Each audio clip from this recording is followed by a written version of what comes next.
السلام علیکم عزیز طالب علموں، آج آپ کو اردو قواعد کی تخلیقی لکھائی میں سے خطوط نویسی کے بارے میں ہدایت سے متعارف کروایا جا رہا ہے۔ خطوط نویسی سے پہلے سمجھتے ہیں خط۔ خط کیا ہے؟ جب ہم ایک دوسرے کے پاس ہوتے ہیں تو براہ راست بات چیت کر لیتے ہیں، لیکن جب ایک دوسرے سے دور ہو تو ایسا ممکن نہیں ہوتا۔ اس صورت میں ایک دوسرے تک لکھ کر اپنی بات پہنچانے کا نام خط ہے۔ خط کو مکتوب بھی کہتے ہیں۔ خط لکھنے والے کو کاتب کہتے ہیں، جسے خط لکھا جائے اسے مکتوب الیہ کہتے ہیں۔ خط لکھنے کے لیے ضروری ہدایات۔ خط لکھنے کے لیے 6 ضروری ہدایات ہیں۔ سب سے پہلے مقام اور پتہ، خط لکھنے کی تاریخ، القاب، آداب، خط کا مضمون اور اختتام۔ سب سے پہلے کاغذ کے دائیں کونے میں اس جگہ کا نام اور پتہ لکھیں جہاں آپ خط لکھ رہے ہیں۔ اس سے اگلے سطر میں پتے کے بالکل نیچے خط لکھنے کی تاریخ لکھیں۔ اب مکتوب الیہ سے مناسب الفاظ میں مخاطب ہوں۔ جن الفاظ سے مکتوب الیہ سے مخاطب ہوتے ہیں انہیں القاب کہتے ہیں۔ القاب مکتوب الیہ کے رشتے یا تعلق کو پیش نظر رکھ کر لکھے جاتے ہیں۔ اس سے اگلی سطر میں آداب لکھیں، مثلاً السلام علیکم، آداب، زیادہ آداب، تسلیم، تسلیمات، سلام مسنون، دعا۔ اس کے بعد خط کا مضمون شروع کریں۔ اب جو کچھ مکتوب الیہ سے کہنا چاہتے ہیں سادہ اور عام فہم الفاظ میں لکھ دیں۔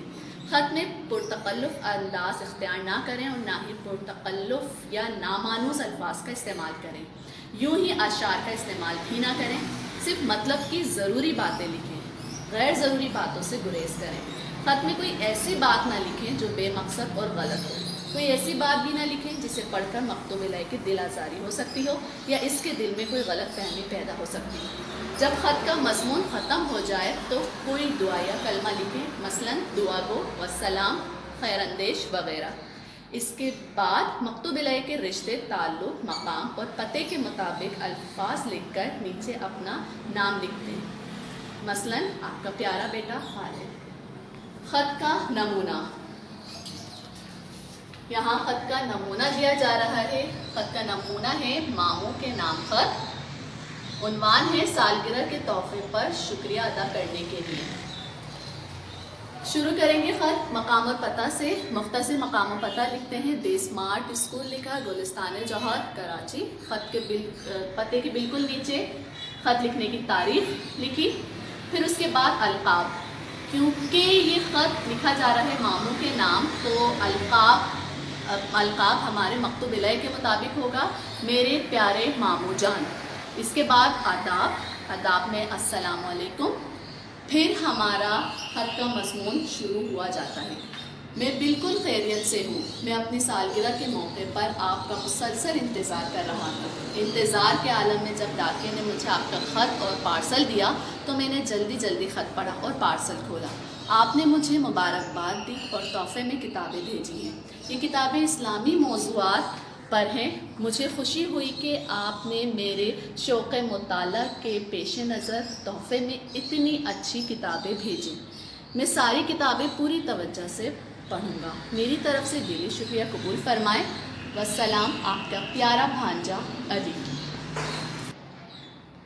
امتحان کے کمرے میں جب پرچے میں خط لکھیں تو نام اور مقام پتہ نہ لکھیں۔ مقام اور پتے کی جگہ امتحانی کمرہ یا امتحانی ہال لکھ دیں۔ شہر کا نام نہ لکھیں۔